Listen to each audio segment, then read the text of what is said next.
Everyone, welcome back to my channel. आज का हमारा जो टॉपिक है वो है स्केल्स, जो हम डेवलपमेंट को मेज़र करने के लिए यूज़ करते हैं। ठीक है, तो जो जो डेवलपमेंट को मेज़र करने के लिए स्केल्स यूज़ किए जाते हैं, हमने उनको इन्वॉल्व किया है। तो इसमें सबसे पहला स्केल है अपगार स्केल। ठीक है, अपगार स्केल, ये क्या है? ये आपका ऐसा स्केल है जब आपका बेबी जन्म लेता है, यानी कि न्यूनेट में। ठीक है, बिल्कुल नवजात शिशु पे हम इसको लगाते हैं जन्म लेने के 5 to 10 सेकेंड्स में। ठीक है, तो ये क्या है? ये आपका अपगार स्केल इसको बोलते हैं। इसे किसने डेवलप किया था? इसे किया था डॉक्टर वर्जीनिया अपगार ने किया था, इसीलिए इसको अपगार स्केल बोलते हैं। ठीक है, तो इसमें आप क्या देखते हो कि बच्चे की हार्ट रेट कैसी है। आप एक इस तरीके से टेबल बना लोगे, उसमें हार्ट रेट का लिख दोगे, उसमें 1 नंबर, 2 नंबर, 3 नंबर। ठीक है, अगर बच्चे की 0 नंबर, 0 1 2। ठीक है, अगर बच्चे की बिल्कुल ख़राब हार्ट बीट है तो इस पर क्लिक मार दोगे, अगर थोड़ी ठीक है तो इस पर 1 नंबर दे दोगे, नहीं तो 2 नंबर, अगर बहुत अच्छी है तो 2 नंबर दे दोगे। ठीक है, एग्जैक्ट आ रही है तो इस तरीके से हम बच्चों को रैंक देते हैं। और लास्ट में 10 नंबर अगर बच्चे के आए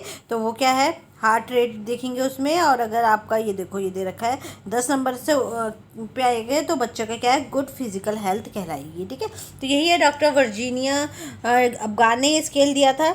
इसमें हार्ट रेट और पल्स देखते हैं हम, रेस्पिरेटरी इफेक्ट्स और ब्रीदिंग देखते हैं कि बच्चा सांस ठीक से ले रहा है। ठीक है, कंडक्टेड आफ्टर बर्थ।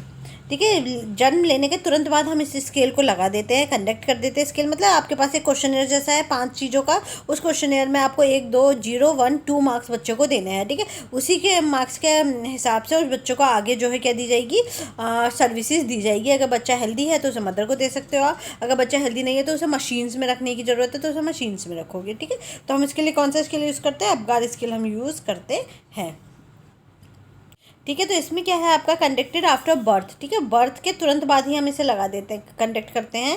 ठीक है, इसमें क्या है आपका? इरिटेबिलिटी, आप रिफ्लेक्स इरिटेबिलिटी, स्नीज, कॉफ, ग्रीमेस और मसल स्टोन और अपीयरेंस, ये सब इसमें देखा जाता है। हाथ पैर कैसे हिला रहा है, हार्ट बीट उसकी कैसी है, स्किन का कलर कैसा है, मसल स्टोन क्या है उसकी, अपीयरेंस देखने में कैसा है वो। ठीक है, ये सब हम इसमें देखते हैं। ठीक है, तो ग्रिमेसिंग में क्या होता है कि आप जो हमने रिफ्लेक्सेस पढ़े थे न्यूनेट वाले चैप्टर में, तो बच्चा रिफ्लेक्सेस पे कैसे रिप्लाई कर रहा है। ठीक है, जैसे कि उसमें मोरो रिफ्लेक्स पे वो रिप्लाई कर रहा है।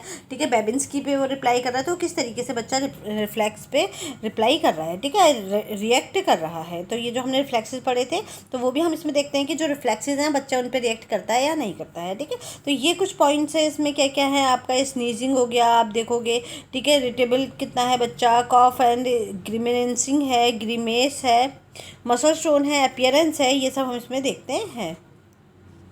Conducting after birth 1 minutes. ठीक है, जन्म लेने के तुरंत 1 मिनट बाद आप इसे करोगे, दोबारा से फिर एक बार और करोगे 5 मिनट्स के बाद। ठीक है, डिपेंड ऑन जेस्टेशनल एज।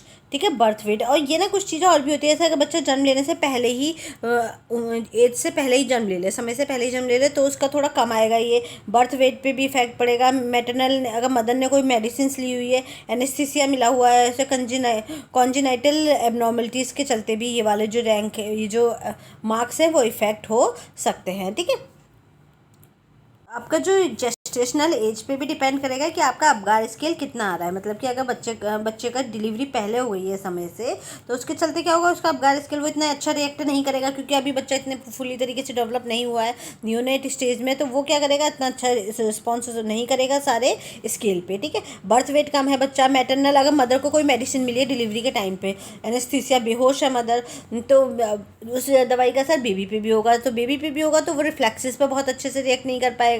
वो आपको, उसकी ब्रीदिंग भी शायद थोड़ी हल्की हो सकती है। ठीक है, तो ये वाली प्रॉब्लम हो सकती है। ये सब चीज़ें उन्हें इफेक्ट कर सकता है आपके बेबी में। बेबी हेल्दी है लेकिन उसको क्या है? मेडिसिन हमने मदर को दे रखी थी, उसका असर जो है बेबी पे भी हुआ है डिलीवरी के बाद, तो वो बेबी जो है अभी सो रहा है, तो हमें ऐसा लगेगा कि बेबी कहीं बीमार तो नहीं है। ठीक है, कॉन्जिनाइटल एबनॉर्मलिटीज़ हो सकती हैं बेबी में, कि कोई उसके अंदर कोई ऐसी प्रॉब्लम हो, जेनेटिक ही कोई प्रॉब्लम हो, जिसके चलते वो सही से अपगार स्केल सही से नहीं दे पा रहा है। ठीक है, तो ये क्या है? ये आपके अपगार स्केल है। अपगार स्केल कुछ नहीं होता, बस एक स्केल जैसा होता है, ऐसे क्वेश्चनर जैसा होता है। इसमें यहाँ पे लिखा हुआ होगा हार्ट रेट कितनी है। अगर उसकी हार्ट रेट बिल्कुल नहीं है तो यहाँ पे क्रॉस कर दोगे, अगर ठीक ठीक है तो यहाँ पे 1 कर दोगे, यहाँ पे 2 कर दोगे। ठीक है, 1 2 नंबर देते रहोगे। इसी तरीके से उसका कलर लिखा होगा, अगर पिंकिश कलर है तो आप उसको, ब्लू कलर है तो इसमें कर दोगे 0 नंबर वाले में, पिंकिश कलर है तो उसमें 1 नंबर दे दोगे, और बिल्कुल हेल्दी पिंकिश कलर है तो उसे 2 नंबर दे दोगे। ठीक है, तो फिर आप लास्ट में इनको ऐड कर लोगे। ठीक है, समझ में आया? तो इस तरीके की 5 कैटेगरीज होती हैं इसमें। ठीक है,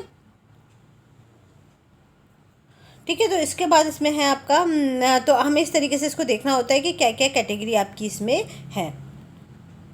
देखो ये है अबगार स्केल, ठीक है। इसमें क्या है, आपने ये देखो, ये दिखाई दे रहा है अपीयरेंस, इसमें अपीयरेंस के मार्क्स दिए हुए हैं। अगर ब्लू कलर है तो 0, ब्लू पेल कलर है तो 0 नंबर मिलेंगे।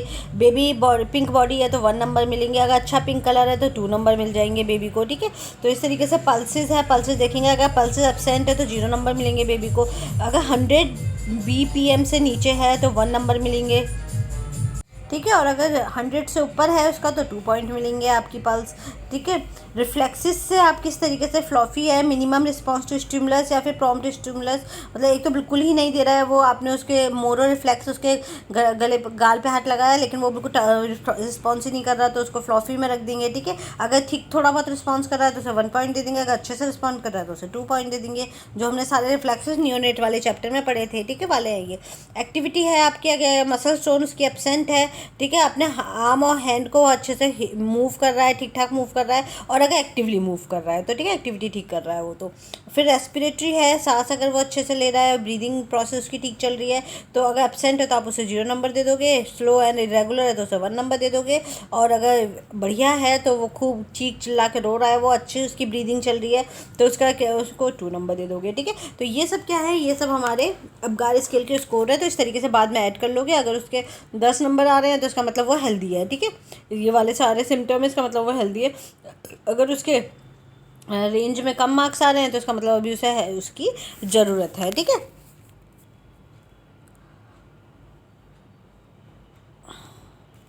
ठीक है। तो इसका मतलब क्या है, अगर 10 मार्क्स आ रहे हैं तो उसके गुड फिजिकल कंडीशन है। 4 to 6 मार्क्स आ रहे हैं तो असिस्टेंस इन ब्रीदिंग। फिर उसे क्या चाहिए, अगर हमारे 4 to 6 मार्क्स आ रहे हैं तो उसकी कंडीशन थोड़ी ठीक नहीं है, उसे ब्रीदिंग में और भी बाकी चीज़ों में उसको असिस्टेंस चाहिए, यानी कि हमें उसे क्या रखना पड़ेगा, डॉक्टर के सुपरविजन के अंदर रखना पड़ेगा, ठीक है। इसमें अगर 3 से भी ऊपर आ रहे हैं तो क्या है, इमरजेंसी मेडिकल अटेंशन उसको चाहिए। अगर 3 से नीचे आ रहे हैं तो इसका मतलब क्या है कि उसको मेडिकल अटेंशन की जरूरत है, उसको मशीन्स में तुरंत रखना पड़ेगा और उसकी अच्छे से केयर करनी होगी, ठीक है। तो ये अबगार स्केल था, इतना है। फिर इसके बाद है बेले scale of infant and toddlers, ठीक है, टोडलर डेवलपमेंट। एक बीनेट वाला हम पढ़ चुके हैं, बीने साइमन वाला हम पढ़ चुके हैं। किसमें पढ़ा था हमने, वो हमने पढ़ा था IQ वाले में भी पढ़ा है और शुरू में हिस्ट्री में भी पढ़ा है, ठीक है। ये दूसरा है आपका Bayley scale of infant and toddler development, ठीक है। BSID बोलते हैं इसे हम, Bayley scale for infant and toddler development. Bayley scale for infant and toddler development, ठीक है।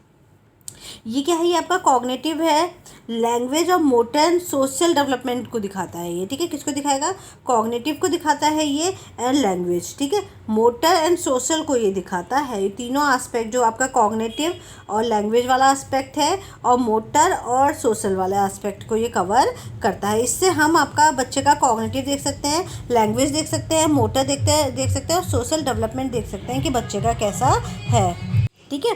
तो इससे हम ये सब चीज़ें देख सकते हैं। Series of development play task, ठीक है। इसमें क्या है, ये एक तरीके से कुछ टास्क हम बेबीज़ को देते हैं, बच्चों के साथ कुछ एक्टिविटीज़ कराते हैं, उन्हें टास्क देते हैं, गेम्स खिलाते हैं, उसके थ्रू हम ये चीज़ें निकाल सकते हैं कि उनका फिजिकल, सोशल, इमोशनल कैसा डेवलपमेंट है, ठीक है।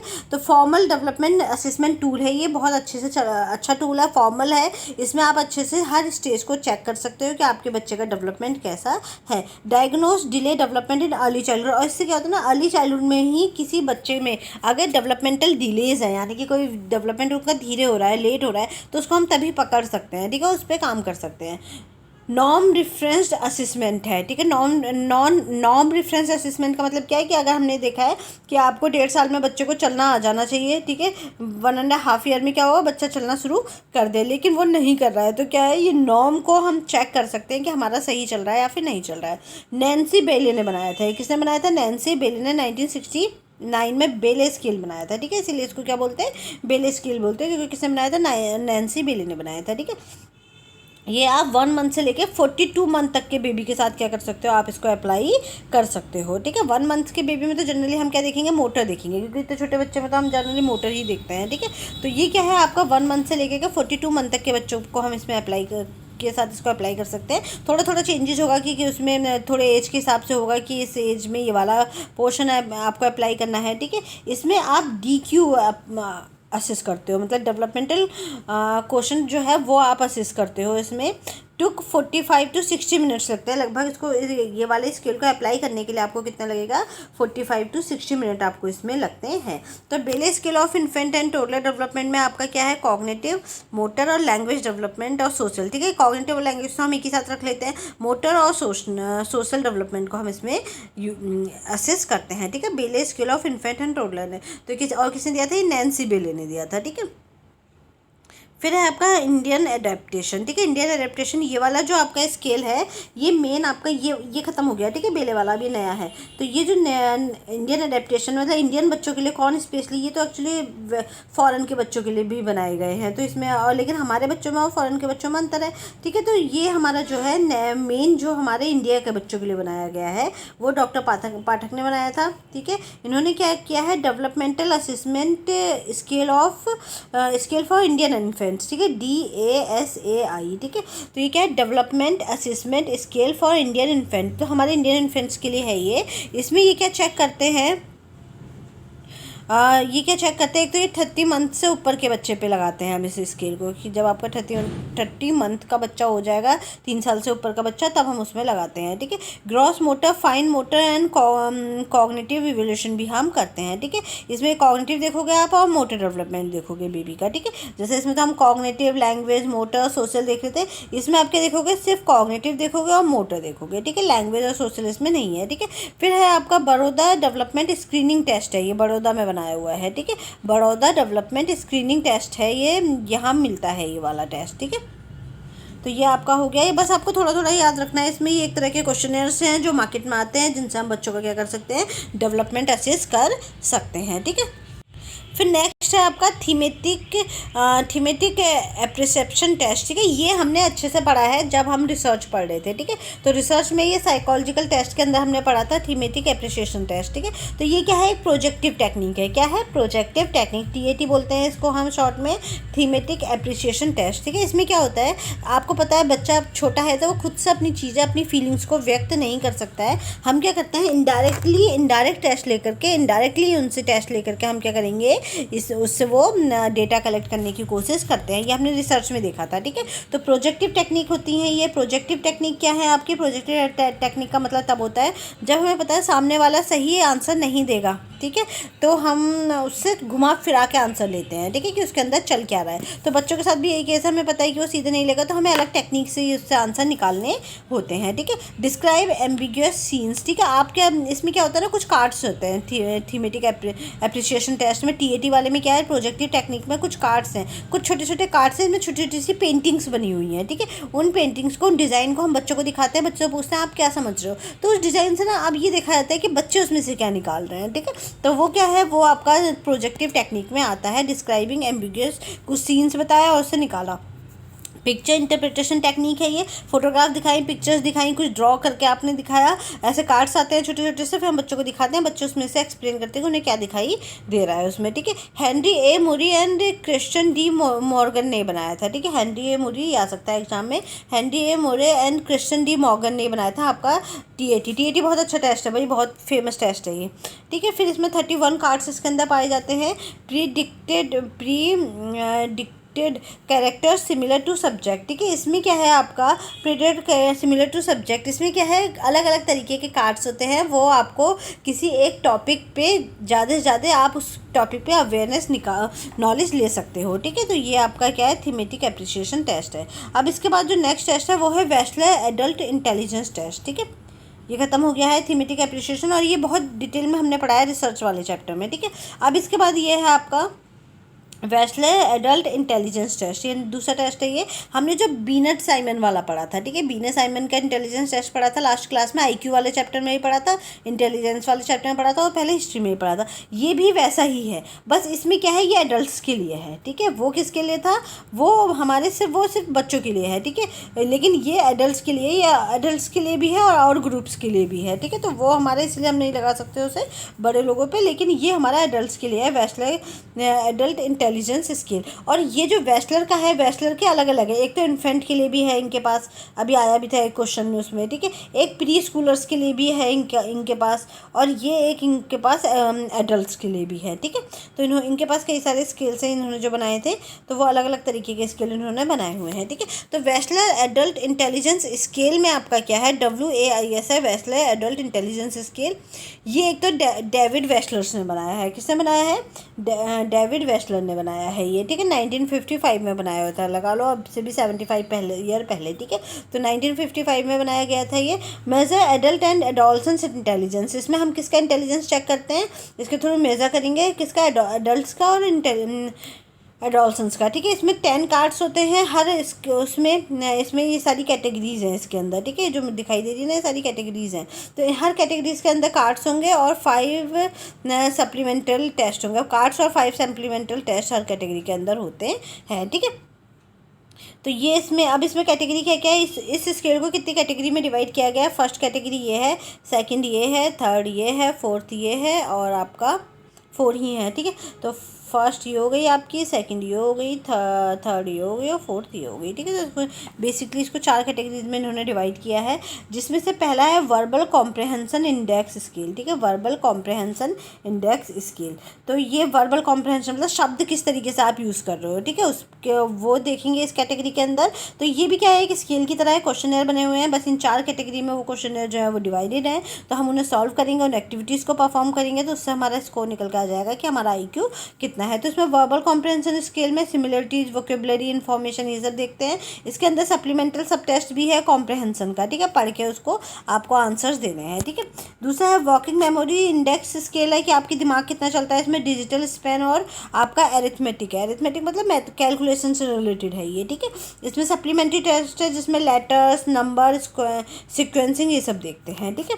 तो एक तो कोड टेस्ट हो गया, कोड टेस्ट तो मेन टेस्ट है इसका, ठीक है। बाकी इसी के अंदर क्या है आपके सप्लीमेंट्री टेस्ट भी हैं, ठीक है। तो कोड टेस्ट तो मेन सब्जेक्ट हो गया, साथ ही साथ छोटे मोटा और भी साथ में सप्लीमेंट्री टेस्ट भी इन्होंने दे रखे हैं। इसी तरीके से परसेप्चुअल रीजनिंग इंडेक्स स्केल है, इसमें क्या है, ये इसका कोड टेस्ट है। ब्लॉक डिज़ाइन हो गया आपका, मैट्रिक्स रीजनिंग, विजुअल पजल्स, ठीक है। जो पजल्स मतलब आपकी रीजनिंग चेक करनी है कि दिमाग कितना चलता है आपका, ठीक है। इसके साथ सप्लीमेंट्री टेस्ट में पिक्चर कॉम्प्लीशन और फिगर वेट, ये सब भी आपके इसके अंदर है, ठीक है। फिर है प्रोसेसिंग स्पीड इंडेक्स स्केल, इसके ये एक पार्ट इसका ये भी है, क्या ये भी देखा जाएगा कितनी जल्दी आप जवाब दे रहे हो, ठीक है। प्रोसेसिंग कितनी अच्छी है आपका, कितनी जल्दी आप समाधान निकाल लेते हो, दिमाग कितना तेज चलता है आपका, ठीक है।